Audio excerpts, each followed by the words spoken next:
O nosso palestrante de hoje é o José Carlos Lindsmayer, conhecido como Zé. Ele vai nos trazer o capítulo 23, que é Moral Estranha. Muito bem, Zé. Então, boa noite mais uma vez aos encarnados, aos desencarnados, aos conectados, aos desconectados, porque não está dando certo. Todos tenhamos aqui uma noite bastante agradável. Vamos aproveitar as energias que essa casa oferece, as energias que vocês também trazem à casa, né? Os fluidos tão especiais que a espiritualidade prepara para nós, para que a gente possa nos harmonizar, nos equilibrar nessa noite de hoje. E temos uma noite bastante abençoada.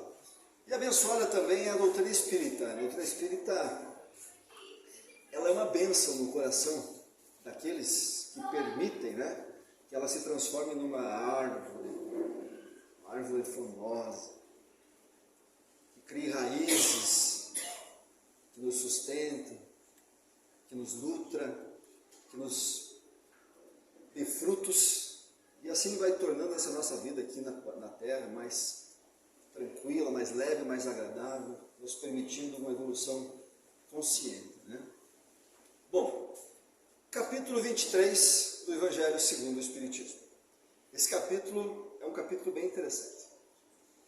Esse capítulo, Allan Kardec vai trazer algumas frases, algumas citações de Jesus, que talvez durante as épocas foram um pouco mal interpretadas.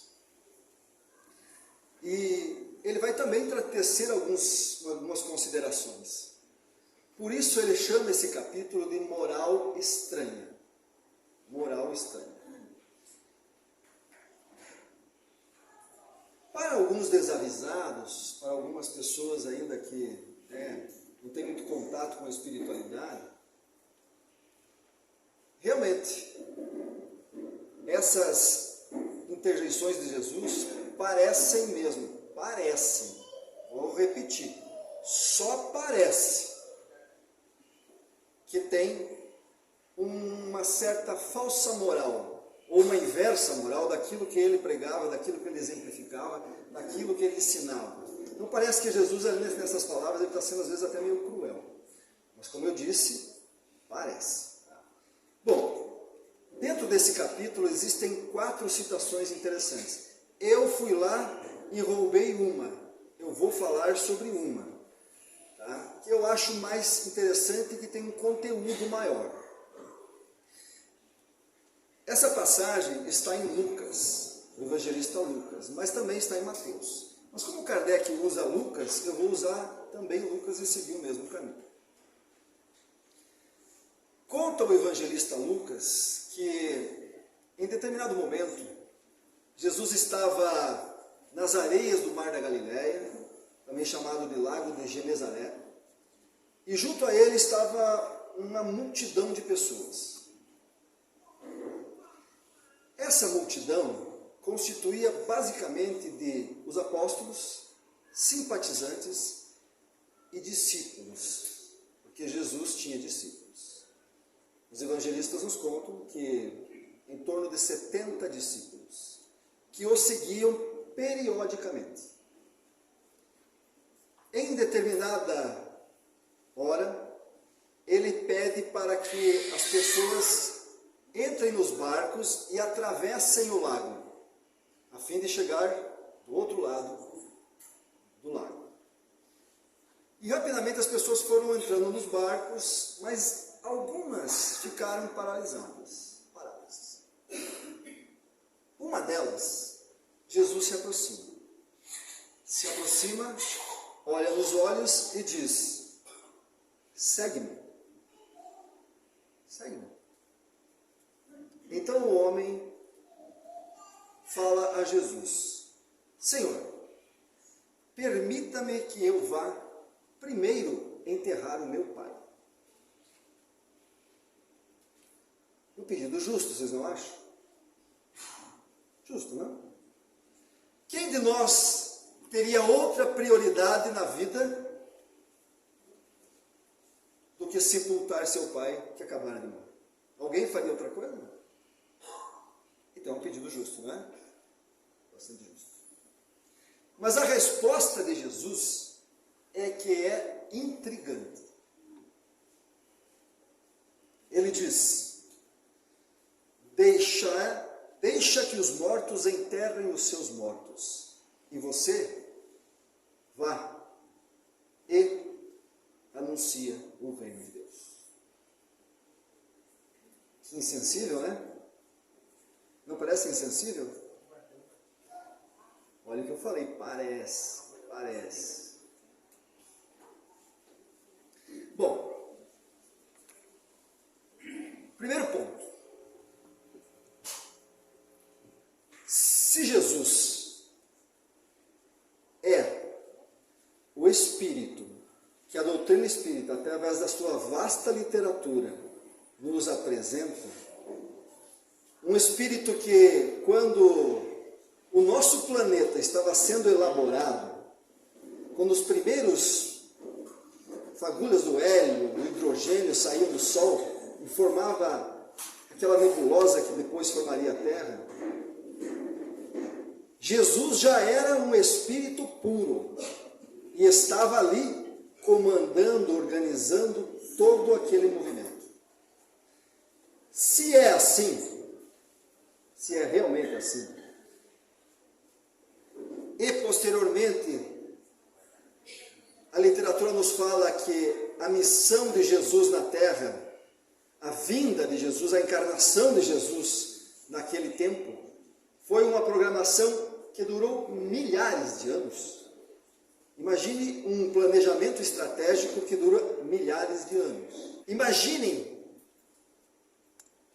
um planejamento tão bem elaborado. Será que tem falhas? Será que Jesus pode, naquele momento, perder o controle? Ser grosseiro? Acredito que não.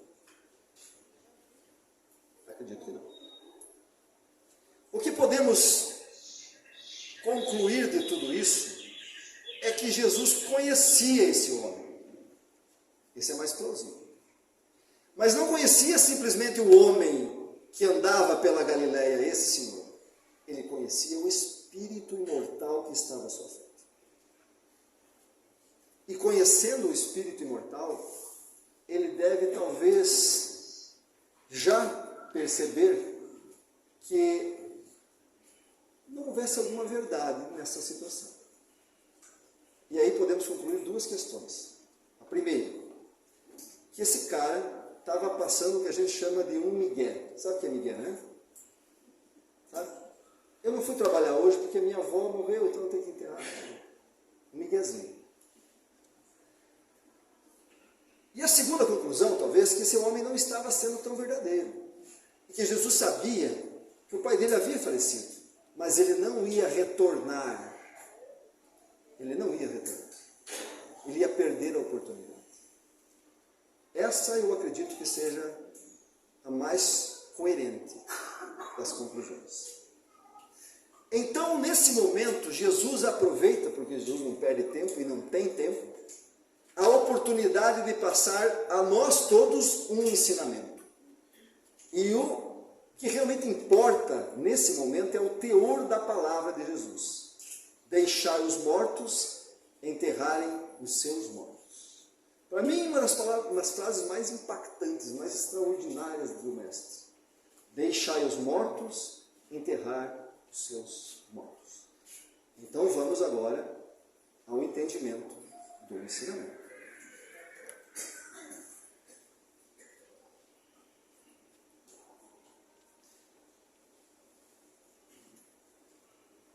Uma vez perguntaram a Buda: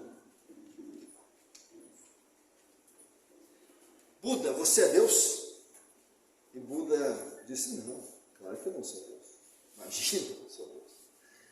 Então você é um anjo? Não, também não sou um anjo. Mas então, por que você é tão sábio, tão puro e tão nobre?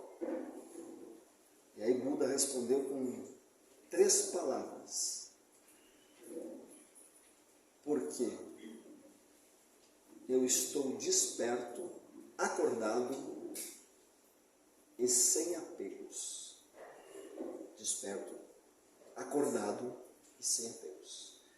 3 palavras que, dependendo do contexto, são sinônimas. Esse é um caso. Esse é um caso. O que Jesus está querendo passar para nós é um teste. É um teste de maturidade espiritual. Ele quer saber de nós se a gente está pronto. Pronto para elevar o nível de consciência. É isso que ele está falando. É por isso que ele afirma que quem ainda venera um ritual sobre a matéria morta não está preparado para assumir a iluminação. Chama-se apego.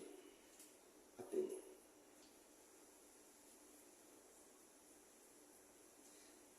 Às vezes na vida da gente, uma porta da matéria se fecha. E quem trabalha em casa espírita vai entender o que eu vou falar agora. Fecha-se uma porta da matéria. Um problema surge na tua vida. Porque nós estamos ligados na matéria. Mas em contrapartida, do outro lado, abre-se uma portinha para o conhecimento espiritual. É a espiritualidade te chamando. Porque ela precisa te fechar os olhos aqui para poder abrir os teus aqui. E aí você vem a uma casa espírita, por exemplo. Pode ser qualquer outra doutrina espiritualista que te abre os olhos. Nós vamos dar o exemplo da casa espírita. Você veio porque a porta da matéria fechou. Senão você não viria. Não viria. E aí você aprende, conhece, se deslumbra. E quando a porta da matéria se abriu de novo, você vai embora. Quem trabalha nas casas espíritas sabe o que eu estou dizendo. O percentual de pessoas que vêm à casa espírita e ficam é muito pequeno. A grande maioria continua morto, dormindo, desacordado, apegado. Eu sou um péssimo exemplo, né, Jorge? Quando o Jorge me convidou a primeira vez para vir à casa espírita, eu relutei. Eu estava passando por um problema. Mas eu me encantei com o espiritismo. E como eu brincava com o pessoal, eu comecei como office boy aqui, fazendo entrega de documento. E hoje eu estou aqui em cima do púlpito. Eu fiquei. Eu aproveitei, talvez, a única oportunidade que a espiritualidade poderia ter me dado, quando ela fechou aquela porta da matéria. E eu estou aqui. Com um olhar diferente do mundo, caminhando essa jornada física com os olhos abertos, porque essa é a ideia. Porque evoluindo aqui, todo mundo está, mas evoluir com os olhos abertos não é para qualquer um. Não é para qualquer um. Essa é a ideia. É isso que Jesus está dizendo àquele homem. Deixe os mortos enterrar os seus mortos. Aproveita a oportunidade. Aproveita. Eu achei muito interessante esse ditado tibetano, que cabe muito bem na explicação. Tem um ditado tibetano que diz assim: aquele que venera um corpo morto está mais morto que o próprio morto. Sem julgamento. Não estamos aqui julgando ninguém, nem momento evolutivo de ninguém. Cada qual tem o seu momento. Mas o fato é que o pai daquele homem não estava lá. Porque ninguém morre. Ninguém morre. Os nossos sentimentos, a nossa intelectualidade que nós ganhamos aqui, nós não perdemos. A gente não deixa. Quem amamos, quem nos ama, não nos deixa. Só fica aqui o que Jesus clareou muito para nós. Aquilo que as traças comem, o ladrão rouba e a ferrugem consome. Matéria. Só a matéria fica, porque a matéria, na verdade, já está morta. Está morta. O Emmanuel, mentor espiritual do Chico, ele dizia assim: tudo que os nossos olhos físicos conseguem enxergar, ou está morrendo, ou já morreu. E é verdade. É verdade. Se você for para fora e olhar para o céu, e você vê a luz de uma estrela, pode ser que a estrela já esteja morta há muito tempo. Porque ela viaja milhões ou bilhões de anos-luz, essa luz, para chegar aqui. Já morreu. A beleza de uma flor, ou de uma pessoa, à medida que nasceu, entrou em processo de morte. A matéria morre. Mas a essência, o sentimento, esse não morre nunca. Então, venerar a matéria morta, e isso no sentido geral, não num corpo físico morto, mas no todo, venerar a matéria é um erro, é um engano, é uma ilusão. É sobre isso que Jesus fala, e é sobre isso que os tibetanos falam. Então, o convite de Jesus é simples: fica comigo. É isso que ele diz para aquele homem: fica comigo. E é isso que ele fala para nós: fica comigo, deixa fluir, desapega, larga e aproveita. Aproveita. Porque a gente não sabe, gente, o tempo que a gente tem. Nós não dominamos o tempo. Quem te garante que você vai estar aqui amanhã? Então não perca oportunidades de abrir consciência. Não perca.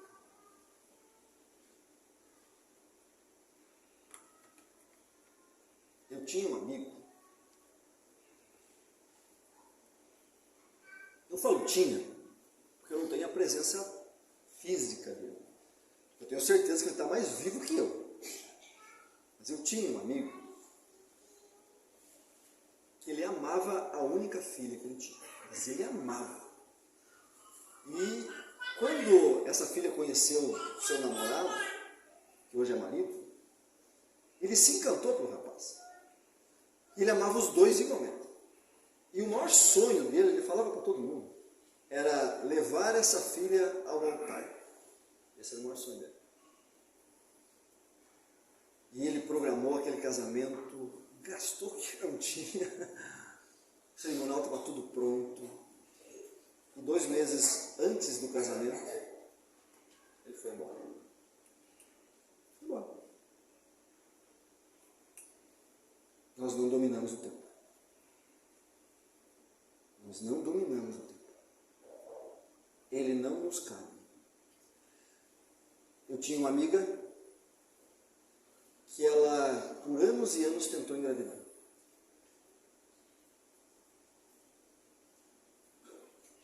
E aos 38 anos, graças a um procedimento novo, o casal engravidou. E nasceu uma menina linda. Uma menina. Aos 40, ela descobriu um câncer cerebral. E aos 41, ela foi embora.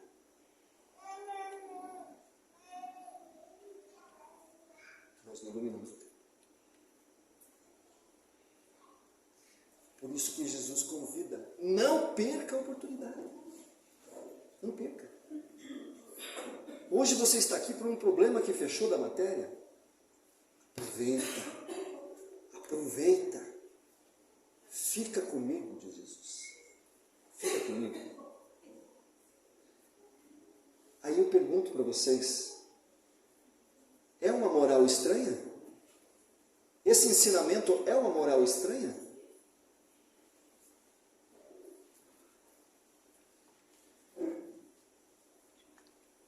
Ou é simplesmente uma moral mal compreendida? Ela não é uma moral estranha. Ela é uma moral espírita. Porque você precisa ter uma compreensão mais espiritualizada para você entender o que Jesus está falando.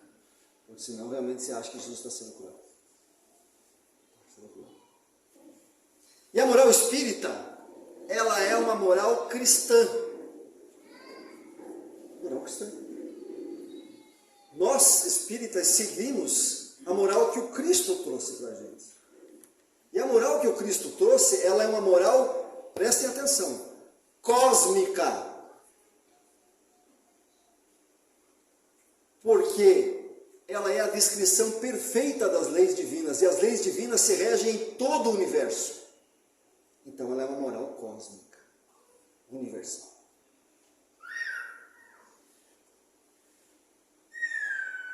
E às vezes é difícil de entender isso. Vocês lembram ou já ouviram falar do projeto Genoma? Já ouviram falar do projeto Genoma? Já? Acordar um pouco, pessoal, né? Agora só eu estou falando. O projeto Genoma foi um projeto que iniciou lá pelos 94, 95 e tinha um objetivo: mapear o nosso código genético e de muitos outros seres vivos. Esse era o objetivo, essa era a função. Era uma rede de cientistas internacionais comandados pelos americanos. E quando saiu os resultados, lá por uns 10 anos depois, 2004, 2005, a gente ficou assustado. Bem assustado. Um espanto. Porque a gente descobriu coisas impressionantes. Por exemplo, a gente descobriu que uma mosca desses enxames de mosca que naturalmente está acontecendo por aí, uma dessas, uma mosquinha, ou uma daquelas bem nojentas, a diferença daquela mosca para nós é só 20%. Quer dizer, você evoluiu da mosca até você 20%. Só 20%. Aí eles pegaram um chimpanzé. Sabe qual é a diferença? 2%. Só 2%. E vocês já viram algum chimpanzé, algum gorila, algum macaquinho aí projetando nave espacial? Você já viram? Conhece algum? 2% é a diferença. Vocês já viram algum macaquinho escrevendo ópera? Não? Produzindo uma sinfonia? Viram? 2%.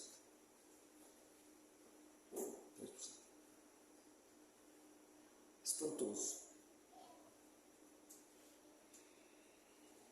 E aí quando esses dias eu estava lendo sobre isso, eu lembrei de uma frase do Milor Fernandes, que ele vai, numa crônica, argumentar, Frederico Fermi, né, que falava que os ETs, o Fermi foi um dos que ajudou a fazer a bomba atômica, né? Ele, físico extraordinário, ele dizia que há 100% de certeza que existe vida inteligente fora do planeta. Aí a pergunta que ele dizia: se são inteligentes, por que não chegam a falar com a gente? Ele chama-se paradoxo de Fermi. E o Milor Fernandes faz uma crônica a respeito que ele diz assim: sabe por quê? Sabe qual é a maior prova de que existe vida inteligente fora da Terra? É que eles nunca vieram falar com a gente. Essa é uma prova. Sério, é brincadeira, mas é verdade. Por que eles viriam? Qual é o objetivo? Pense um pouquinho. Vocês já tentaram falar com um gorila? Vai aí no zoológico, Curitiba. Senta do lado do espaço dele, leva uma banana para interagir, né? Depois levar um pau. Senta lá e diz: cara, tô com uns problemas, hein? Dá umas ideias. Adianta alguma coisa? Adianta. Agora fiquem imaginando, gente, uma civilização que está 2% mais evoluída que nós. Por que eles viriam falar com nós? Qual o lucro? chegar e... Por que vocês destroem a água que vocês bebem? Que resposta nós temos? Só 2%. E o Emmanuel, no livro Roteiro, de 1972, ele vai dizer assim, olha só que interessante, ele diz que a diferença, isso sem projeto genoma, sem nada, 72, a diferença de nós para um animal, um gorila, é a mesma diferença nossa para um anjo, 2%. Hoje a gente sabe que é 2%. 2%.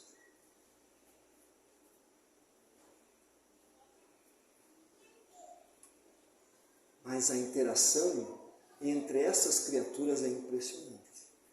Porque Paulo de Tarso, São Paulo, eu não sei se vou lembrar da frase toda, mas ele diz assim, o que une os seres da criação, os animais, nós, esses seres mais evoluídos, é o amor.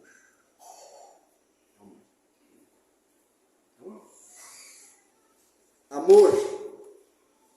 É por isso que você adora o teu pet em casa.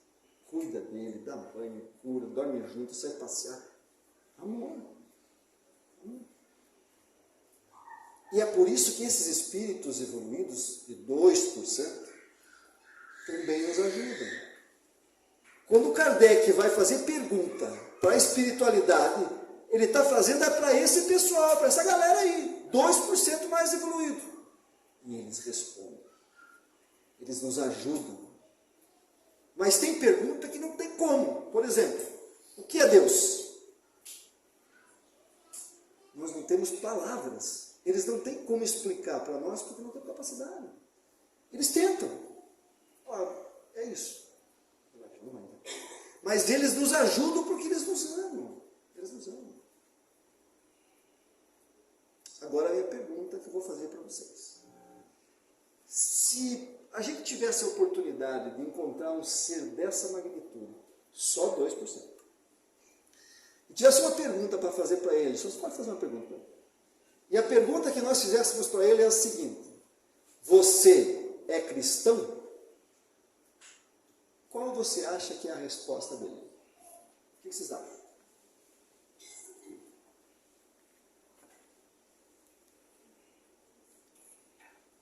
Até que horas vai a palestra? Posso dar uns 15 minutos para eles conversarem? O que vocês acham, gente? Qual seria a resposta? Sim. Sim.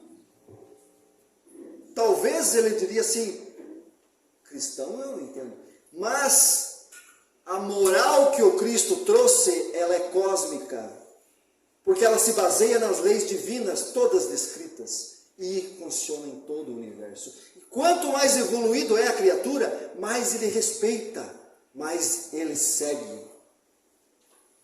Então sim, ele é cristão, como qualquer um de nós, que segue a moral do Cristo.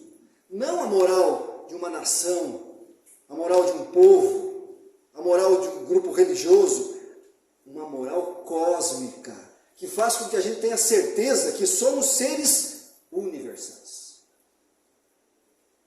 Essa é a moral que nós temos que seguir. A moral da certeza que esse espaço de tempo que nós estamos aqui é pequeno, perto da imensidão de tempo que você vai passar longe desse corpo físico. Essa é a ideia. Essa é a ideia.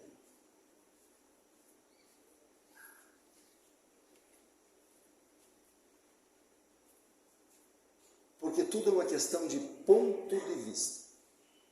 Essa moral estranha, ela é chamada estranha por causa do ponto de vista. O Kardec vai dizer, no capítulo 2 do Evangelho segundo o Espiritismo, quando ele vai falar sobre ponto de vista, o nome do capítulo é Meu Reino Não É Deste Mundo. E no item 2 ele vai falar sobre ponto de vista, e ele diz assim: sob o ponto de vista da vida terrena, ou seja, sob o ponto de vista de nós encarnados aqui, tá? Em cujo centro o homem se coloca, os nos colocamos no centro de tudo, né? Tudo se agiganta ao seu redor. Tudo adquire aos seus olhos enorme importância. E como o homem que dentro de uma cidade vê tudo grande ao seu redor. Os cidadãos eminentes, os monumentos, os prédios, né? Mas que, subindo a uma montanha, tudo lhe parece pequeno. Então, quando você sobe uma montanha, você vê aquela cidade que para você, quando você estava lá, parecia tão grande, tão pequenininha. Aí você vê uma cidade maior ainda, mais pequena, pequena. Tudo parece tão pequenininho, que agora você está com outro ponto de vista. E isso é muito natural, muito natural. Eu que estou na tribuna, eu tenho um ponto de vista do evento. Eu tenho um ponto de vista. Muito mais amplo, muito mais. Aquela moça que está sentada lá atrás, que está com a mão no... Como é que é teu nome? Giovana. O ponto de vista da Giovana, que tem aquela placa na frente, que ela está lá no cantinho, é outro. É muito menor. Muito menor. Quando a Giovana sair daquele lugar e vier para cá, vai mudar completamente o ponto de vista dela. Completamente. Então, quando nós estamos encarnados, lá, nós temos um ponto de vista. Limitado. Limitadíssimo. Quando a gente desencarna e vem para cá, e você percebe que a vida verdadeira é aqui, e você enxerga tudo com mais amplitude, você muda completamente o teu ponto de vista. O problema é que, como Kardec está dizendo, quando nós estamos lá, a gente quer definir as coisas pelo nosso pequeno ponto de vista. Queremos definir a sociedade, a espiritualidade, as emoções, o psiquismo, como se fôssemos apenas os encarnados. E não é.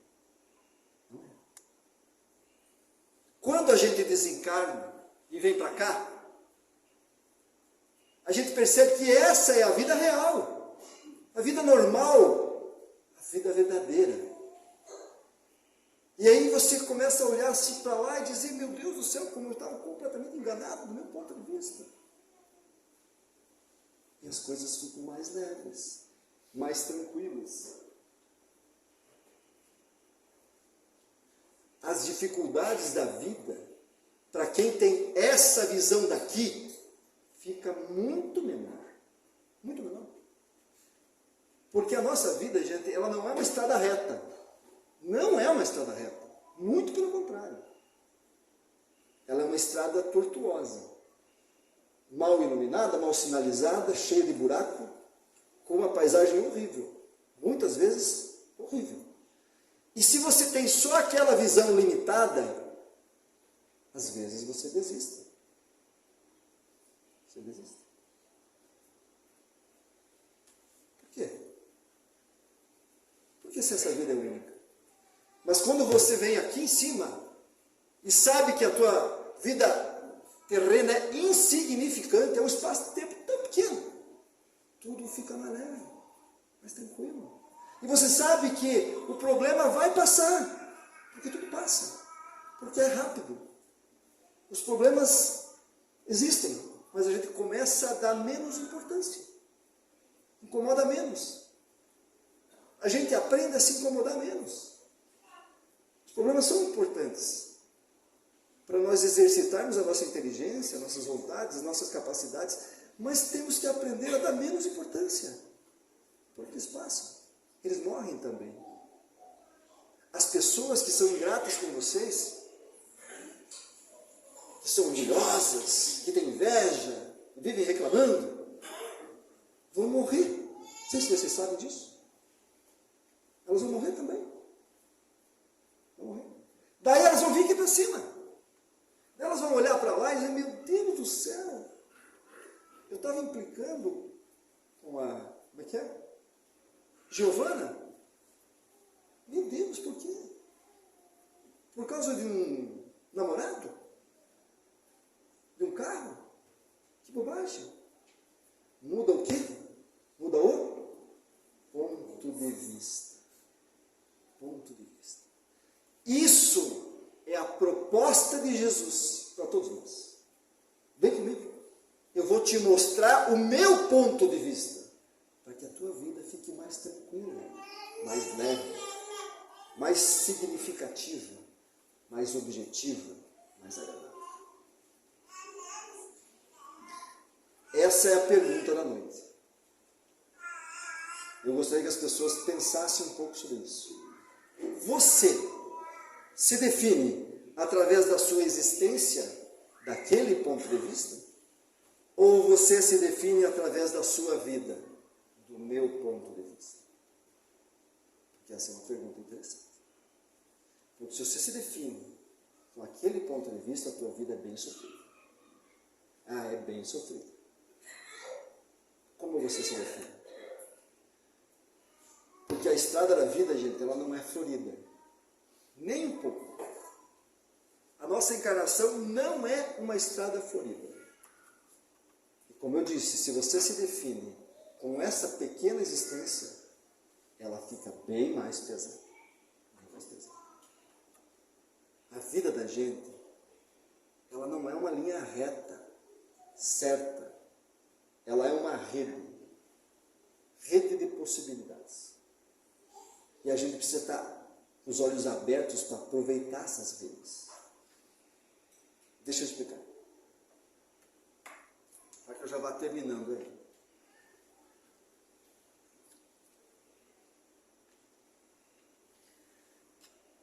Quando a gente vem para cá, a gente vem com um projeto encarnatório. Vamos dizer que eu e a Giovana, hoje eu vou usar a Giovana. Coitada. Vamos dizer que ela veio, eu e ela programamos para que a gente seja marido e mulher aqui nessa terra. Coitada. Não é assim não. Tudo certinho. Tudo certinho, gente. A gente programou também. Ela ia nascer em... Onde é que você nasceu? Onde? Onde você nasceu? Ah, você é de Itaiópolis. Então, ela nasceu aqui em Itaiópolis, eu também nasci em Itaiópolis. E a gente se encontrou um dia no clube, 16 de abril. E nos enamoramos. Nossa, estava tudo certinho. A gente veio lá com a programação de se casar, ter filhos. Eu tinha minha profissão, minhas capacidades, ela também. Nós ia ser muito feliz. Ia acertar umas arestinhas que nós tínhamos na encarnação passada, não era pouca coisa, nada sério. Tudo estava certinho. Eu conheci ela, a gente se casou, e estávamos vivendo felizes, já com 2 filhos. E aos 7 anos de casamento, a Giovana me largou. Me largou. Livre-arbítrio. Livre-arbítrio. E a espiritualidade, Deus respeita, livre-arbítrio é o nosso maior, de todas as leis divinas é a maior de todas, livre-arbítrio. O que acontece com a espiritualidade? Ela reprograma. Reprograma. Plano B. E pode ter certeza que tem bastante. Tem plano B, C, D, E, F, G, H, tem o alfabeto inteiro. Você pode errar quanto quiser. Ela reprograma. É mais ou menos como um GPS, que é muito legal. Vocês já viajaram com GPS? Tá? Então é assim, eu tenho que ir daqui a Curitiba, de Itaiópolis a Curitiba. Eu programo no GPS e ele me dá a melhor rota. Né? A rota mais rápida, com menos carro, menos estrada melhor, a melhor rota. E eu saio daqui, seguindo o GPS, quando eu chego ali no trevo, o GPS é assim, a 200 metros, vire à direita. Eu digo, não vou virar. Vou à esquerda. Nós somos assim. Aí o GPS faz o quê? Recalculando. É isso que ele fala. Recalculando. O negócio vai calcular. Reprograma. Aí passa um tempinho e ele diz assim, a 500 metros na rotatória, faça o contorno. Ele quer que a gente volte para o programa. Não é isso? O que a gente faz? Ela volta. Sai o caminho. Primeiro. O que ele faz? E é o tempo todo assim. Essa é a nossa encarnação. É uma rede de possibilidades. Ela não é linha reta.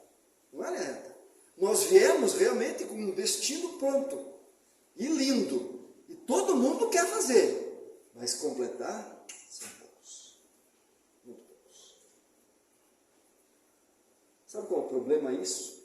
Que tem muita gente hoje que não está seguindo o GPS. Então o cara sai de casa, às vezes, meu Deus, com a cabeça desse tamanho, brigou com a mulher à noite, né? Não deu, acordou tarde, deu tempo de tomar café, saiu correndo, cheio de problema no trabalho, aí ele pega a primeira esquina, acha um cara e bate no cara. Colidiu com o outro carro. E o outro talvez esteja pior que ele, emocionalmente. Aí ele sai de lá querendo pegar no cangote, o cara tem uma arma, dá um tiro nele, mata. Era o GPS dele? Aí ele chega lá, São Pedro, está lá com a listinha dele, né? Ele está descendo do aerobus. Qual é o seu nome? José Lindsmeyer. Seu Zé, mas o senhor tinha que vir aqui, pelo menos daqui uns 35 anos. Pois é que o GPS falhou lá e tal. Por que isso acontece, gente? Porque nós não temos a visão daqui.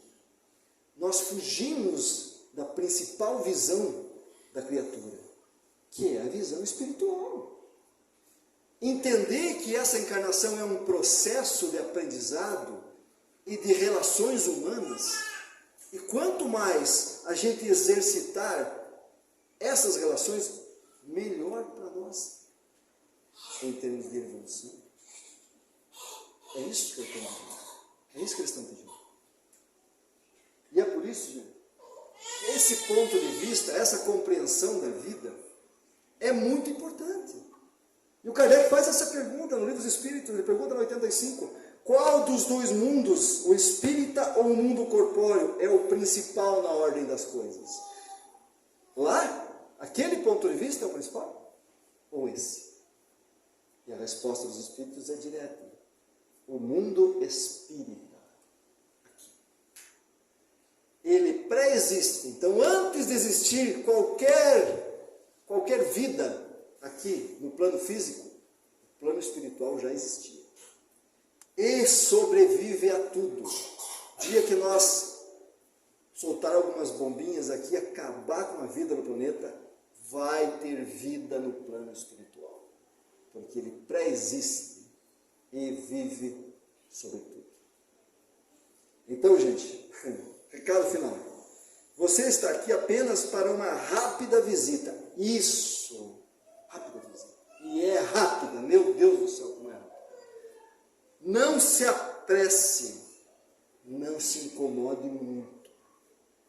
Não se preocupe, não se esqueça de sentir o cheiro das flores no caminho. Ótimo final de semana, muita paz a todos, gratidão.